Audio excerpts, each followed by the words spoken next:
that tonight. Just your hand holding mine. Golden sky. សួស្តីអ្នកទាំងអស់គ្នាថ្ងៃនេះខ្ញុំនាំអ្នកទាំងអស់គ្នាទៅលេងកន្លែងមួយនៅខេត្តកំពតណានេះគេហៅថាជ្រលងបៃតងវាលពូជអ្នកទាំងអស់គ្នាកន្លែងនេះគឺបងប្អូនខ្ញុំគាត់ចូលមកទិញសបុតគេទៅទស្សនាខាងក្នុងទៅថតរូបលេងអញ្ចឹងណាបាទហើយទីតាំងនេះដែរគឺនៅខេត្តខេត្តកំពតអ្នកទាំងអស់គ្នាច្រឡំដល់ខេត្តបាត់ដំបងជាប់មាត់អញ្ចឹងណាបាទកន្លែងគេស្អាតណាស់អ្នកទាំងអស់គ្នាបាទនេះបងប្អូនខ្ញុំគាត់ដើរចូលហើយមានកូនតូចមួយកូនតូចនេះមានមុនស្នេហ៍ណាស្រីកំងឃើញសុំថតរហូតនៅលើរថភ្លើងហើយយើងទៅកំពតនេះគឺយើងជិះរថភ្លើងទៅអ្នកទាំងអស់គ្នាចេញពីភ្នំពេញទៅកំពតអញ្ចឹងណាហើយយើងជិះរថភ្លើងចេញដំណើរម៉ោង7ព្រឹកប៉ុន្តែយើងឡើងទៅចាំរថភ្លើងតាំងពីម៉ោង6-5 នាទីអ្នកទាំងអស់គ្នាទៅរើសក្អីល្អអង្គុយអញ្ចឹងណាហើយថតទេសភាពចឹងនេះយើងដើរចូលទៅក្នុងហើយអ្នកទាំងអស់គ្នាបាទហើយកន្លែងនេះគឺជាទ្រង់គេដាក់សត្វទន្សាយឲ្យយើងទស្សនាលេងអញ្ចឹងណានៅកន្លែងហ្នឹងបាទហើយកន្លែងគេនេះស្រស់ស្អាតមែនទែនអ្នកនរគ្នាគាត់ថានៅពេលខែ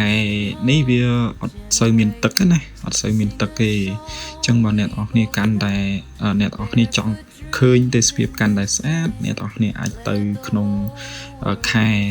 10អីចឹងទៅខែ9ខែ10អីហ្នឹងទឹកស្បូរអញ្ចឹងទឹកស្បូរមើលទៅវាស្អាតមែនទែនអញ្ចឹងណា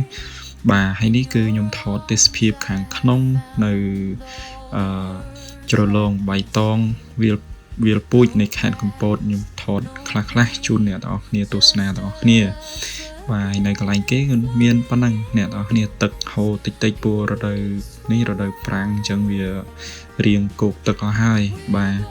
ហើយនេះកញ្ញាប្អូនបងហើយងដូចប្អូនពៅអញ្ចឹងបាទប្អូនស្រីខ្ញុំចឹងគាត់ដើរទៅមើលទឹកឲ្យឃើញទឹកអត់បានទេអ្នកនរគ្នាសុំថតរហូតរតែខ្ញុំនេះថតវីដេអូទុកអត់បានសុំតែថតរូបម្នាក់ឯងនឹងចង់100ប៉ុសឲ្យទៅលេងមួយផ្លេតបាទនេះទេសភាពទូទៅនៅកន្លែងហ្នឹងអ្នកនរគ្នាហើយបើអ្នកនរគ្នាចង់ទៅលេងយើងទៅមួយថ្ងៃពីរថ្ងៃក៏បានដែរអ្នកនរគ្នាទៅលេងកន្លែងនឹងខ្លះទៅលេងកន្លែងផ្សេងខ្លះទៅនៅខាងកំពតណាបាទហើយនេះ spin jewel គេបាទអញ្ចឹង spin jewel នេះយើងអាចទៅឡើងភ្នំបានណាយើងទៅថតទេសភាពពីលើភ្នំមកបានអញ្ចឹងណាបាទនឹង spin jewel នៅខាងជ្រលងបៃតងវាលពូជនឹងអ្នកនរគ្នាបាទនេះខ្ញុំថតពីចំហៀង spin jewel គេហើយដំបូងខ្ញុំដើរចង់វិលមុខដែរព្រោះយើងអត់ដើរស្ពានអញ្ចឹងណាដើរផងថតផងទៅចង់វិលមុខអ្នកនរគ្នាចង់ពុលជាងឡានទៀតហើយនេះក្មេងៗគាត់រត់លេងនៅលើស្ពានហ្នឹងបាទទេសភាពស្អាតអានេះខ្ញុំថតពីក្រោមអ្នកនរគ្នាអញ្ចឹងនៅពេលដែលអ្នកនរគ្នាចង់ថតពីលើយើងឆ្លងស្ពានយូរនឹងឲ្យហើយទៅនៅពេលដែលយើងឆ្លងស្ពានយូរនឹងដើរទៅលើទៅយើងអាចថតទេសភាពមកបានហើយអញ្ចឹងណាហើយទេសភាពស្អាតមែនទែនមែនចិត្តសាបាទនេះបងអូនស្រីរបស់ខ្ញុំបាទបងអូនស្រីពៅបាទគាត់សบายបាទដើរហើយពេលដល់មកវិញអង្គុយសំកប់ពុលស្ពានមានអញ្ចឹងដែរណាបងប្អូនបាទហើយនេះគឺ4អ្នកបងប្អូនដែលឡើងទៅលើភ្នំដែលខ្ញុំនិយាយមិញថាយើងដើរឆ្លងស្ពានយូរមកយើងមកលើភ្នំអញ្ចឹងណាបាទយើងមកលើភ្នំនៅលើភ្នំនេះអ្នកទាំងអស់គ្នាអាចធ្វើការជិះខ្សែរ៉តបានបាទខ្សែរ៉តពីលើភ្នំនេះទៅមកខាងទៀតខ្ញុំអត់ច្បាស់ដែរអ្នកទាំងអស់គ្នាតែមកខាងទៀតឈប់នៅទាំងណាទេព្រោះខ្ញុំអត់បានជិះទេអញ្ចឹងណាខ្ញុំគ្រាន់តែមកថតនៅខាងក្រោមទេបាទហើយបើទៅលើក្រោយថានឹងថតរូបភាពពីការជិះខ្សែរ៉តនេះឲ្យអ្នកទាំងអស់គ្នាមើលតែម្ដងបាទនេះហើយថតរូបទៀតហើយកន្លែងនេះអ្នកទាំងអស់គ្នាឃើញអីប្លែកគឺឲ្យខ្ញុំថតរហូតចឹងកន្លែងនេះនៅលើភ្នំឯអ្នកទាំងអស់គ្នាបាទនៅលើភ្នំឯអញ្ចឹងយើងអាចថតទេសភាពលេងនៅមុខទ្វារអញ្ចឹងទៅឬយើងថតវីដេអូបែបនេះក៏បានដែរបាទអញ្ចឹងខ្ញុំថតនេះយើងថតនៅលើភ្នំហើយទេសភាពទូ ទូទៅនៅលើភ្នំគឺបែបនេះឯងស្រស់ស្អាតមែនទែនអ្នកនរនេះទៅដល់នេះគឺខួរក្បាលយើង fresh ហ្មងហើយហ្នឹងយើងមើលទេសភាពយើងមើលព្រៃព្រឹក្សាអ្នកតាវ័យនៅហ្នឹងទៅថតរូបថតវីដេអូលេងអ្នកនរគ្នាទៅអ្នកនរគ្នាបាទហើយនេះខ្ញុំថតពីលើភ្នំទៅឃើញស្អាតដែរអ្នកនរគ្នាបើទៅដល់កាន់តែស្អាតទៀតបាទហើយនេះគាត់តែកន្លែងតែមួយណាបាទកន្លែងតែមួយនៅជ្រលងបៃតងវាលពូជហ្នឹងតែខ្ញុំទៅលេងហើយខ្ញុំ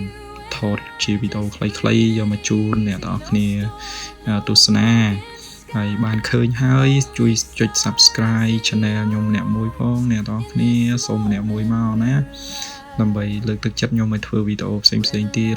ចែកម្លែកអ្នកទាំងអស់គ្នាទៅកាន់ទីតាំងទីកន្លែងកម្សាន្តផ្សេងៗខ្ញុំថតយកមកចែករំលែកហើយនិយាយរៀបរាប់ប្រាប់អ្នកទាំងអស់គ្នាមិនអួតទេណាគឺរៀបរាប់ប្រាប់អ្នកទាំងអស់គ្នាឲ្យដឹងខ្លះៗអញ្ចឹងណាបាទអញ្ចឹងអ្នកទាំងអស់គ្នាអាចទៅធ្វើការទៅទស្សនានៅនឹងបានដូចខ្ញុំដែរណាមុនក្រោយក៏បានទៅលេងទេអ្នកទាំងអស់គ្នាហើយចាំយកមកអួតខ្ញុំវិញមកនេះទេសភាពនៅលើភ្នំបាយនេះខ្ញុំហើយមកអាក្រក់ឯអ្នកទាំងអស់គ្នាបាទខ្ញុំអត់ស្អាតទេគឺមកអាក្រក់អញ្ចឹងឯងហើយនឹងស្អីទេមកនេះនិយាយរហូតភ្លេចបាត់ហើយកាលហ្នឹងបាទឲ្យតែថាឃើញទេសភាពស្អាតដូចមនុស្សស្រីខ្ញុំថតឲ្យផុសអួតគេលេងអញ្ចឹងណាបាទចាំបងប្អូនទៅអួតខ្ញុំវិញមកបាទនេះថតហើយនេះកន្លែងនេះកន្លែងនេះក៏ប្លែកមួយយ៉ាងអ្នកទាំងអស់គ្នាគាត់នៅលើភ្នំឯងគាត់ដាំអានេះដើមផ្លែឈើដើមអីគ្រប់ប្រភេទមានដើមចេកដើមស្វាយលហុងអីក៏មានដែរអ្នកទាំងអស់គ្នានៅលើនេះម្ចាស់ហើយបើម្ចាស់resort កន្លែងហ្នឹងគាត់ជួបគាត់ថ្ងៃមុនណាគាត់សង្ហាមែនភ្នំឲ្យឃើញភ្នំអីខ្ញុំចូលចិត្តតែអ្នកទាំងអស់គ្នាអើយបាទហើយនេះមិនមែនខ្សែភ្លើងទេអ្នកទាំងអស់គ្នានេះខ្សែរ៉តទេអញ្ចឹងបើអ្នកទាំងអស់គ្នាមានឱកាសទៅលេងនៅហ្នឹងអីជិះខ្សែរ៉តនេះលេងទៅយើងងាយបានទៅយើងជិះទៅព្រោះខ្ញុំអត់ហ៊ានជិះទី1ខ្ញុំដើរលើស្ពានយល់ចូលឡើងចង់ពុលហើយវាជិះខ្សែរ៉តទៀតអាចចាក់បញ្ឆេវពីលើចុះមកក្រោមអញ្ចឹងណាបាទនេះទេសភាពស្អាតបែបហ្នឹងអ្នកទាំងអស់គ្នាមានភ្នំមានអីអញ្ចឹងឯងបាទហើយមួយទៀតខ្ញុំភ្លេចប្រាប់អ្នកទាំងអស់គ្នាដែរនៅកន្លែងហ្នឹងនៅជ្រលងបៃតងវាលពូជហ្នឹងណាបាទគេមានជា resort ដែរអ្នកទាំងអស់គ្នាអញ្ចឹងយើងអាចធ្វើការតាក់ទងទៅ page របស់គាត់ទៅបាទទៅ page របស់គាត់វាយតែជ្រលងបៃតងវាលពូជទៅចេញហើយនៅលើ Facebook ណាបាទហើយនៅហ្នឹងគេមានហាងកាហ្វេអ្នកលក់កាហ្វេរុះរាយរាក់ទាក់ស្អាតទាំងប្រុសទាំងស្រីហ្មងណាបាទហើយកាហ្វេគេបើកាហ្វេវិញអូខេរសជាតិអែមអ្នកទាំងគ្នាខ្ញុំសាកហើយយើងក៏មកតែកាហ្វេចាស់គឺចាស់ 30% ស្ករគឺចេញ 30% អត់មានលើសអត់មានថាផឹកកាហ្វេដូចលាយស្ករជាមួយទឹកដែលយើងហូបណាគឺកាហ្វេគេអែមកន្លែង resort គេមានបន្ទប់តិចមែនប៉ុន្តែស្រស់ស្រាយអ្នកទាំងអស់គ្នាដូចជានៅក្នុងវីដេអូហ្នឹងខ្ញុំថតដែរអ្នកទាំងអស់គ្នាចាំមើលទៅចុងវីដេអូមានណាកន្លែង resort គេស្អាតហើយខ្ញុំទៅហ្នឹងគឺមានខាងបរទេសគេទៅគេងនៅនឹងច្រើនណាគាត់ទៅជាលក្ខណៈក្រុមការងាររបស់គាត់ណាបាទទៅហើយគេរៀបចំកន្លែងគាត់ប្រជុំគាត់អីឲ្យការងារនិយាយការងារនៅនឹងបានបាទនេះទេសភាពមួយផ្នែកទៀតពីលើភ្នំបាទនេះគឺខ្ញុំឡើងទៅកន្លែងគេជិះខ្សែរ៉តគឺថតពីលើឲ្យបានកាន់តែខ្ពស់មើលកាន់តែឆ្ងាយដែរយើងថាឡើងកាន់តែខ្ពស់មើលបានកាន់តែឆ្ងាយអញ្ចឹងណាហើយឡើងទៅនេះដែរអ្នកនរនេះញ័រជើងដែរកន្លែងហ្នឹងពួកខ្ញុំតឡើងខ្ពស់អត់បាននេះដូចភ័យហ្មងបាទនេះយើងត្រឡប់មកវិញហើយអ្នកនរគ្នាចុះពីភ្នំបន្ទាប់ពីយើងថតវីដេអូថតរូបរួចយើងចុះមកក្រោមវិញបាទចុះមកក្រោមហ្នឹងគឺខ្ញុំទៅដល់កន្លែងទិញកាហ្វេនឹងឯងពេលទៅភ្លាមឃើញទេសភាពស្អាតអត់ទាន់បានទិញកាហ្វេទិញអីទេគឺយើងដើរលេងសិនបាទទៅថតរូបថតអីសិនថតរូបថតវីដេអូអីឆ្អែតហើយបានចុះមកវិញឡើងញ័រជើងដែរណាអ្នកទាំងគ្នាព្រោះអត់សូវបានដើរអញ្ចឹងណាបាទពេលដែលបានទៅម្ដងនេះឃើញស្អាតបាត់ក្លៀនកាហ្វេតែព្រឹកមកមិនបានហូបបាត់អស់ហើយទៅថតរូបសិនអញ្ចឹងណា នេះពេលយើងចុះមកវិញគឺអត់មានចំណាមានអីទេយើងចុះតាមសំណួរចឹងមកអ្នកនរគ្នាពូអត់ចោតទេអ្នកនរគ្នាកន្លែងនេះជំរាលមានចោតទេយើងចុះបែបហ្នឹងមកបាទយើងដើរគេមានផ្លូវមានអីដើរអ្នកនរគ្នាបាទរដេតរុំទិញទួយទេណា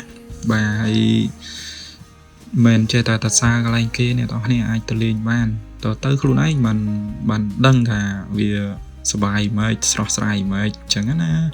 បាទហើយបើអាចទេទៅខែតិចនេះតិចកាន់តែអែមមកអ្នកនរគ្នាយើងមិនបាច់ទៅ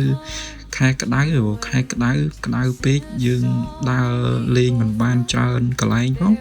ទៅជាហត់បែកញើសក្តៅសោះស្អាប់អស់កម្លាំងទៅទៀត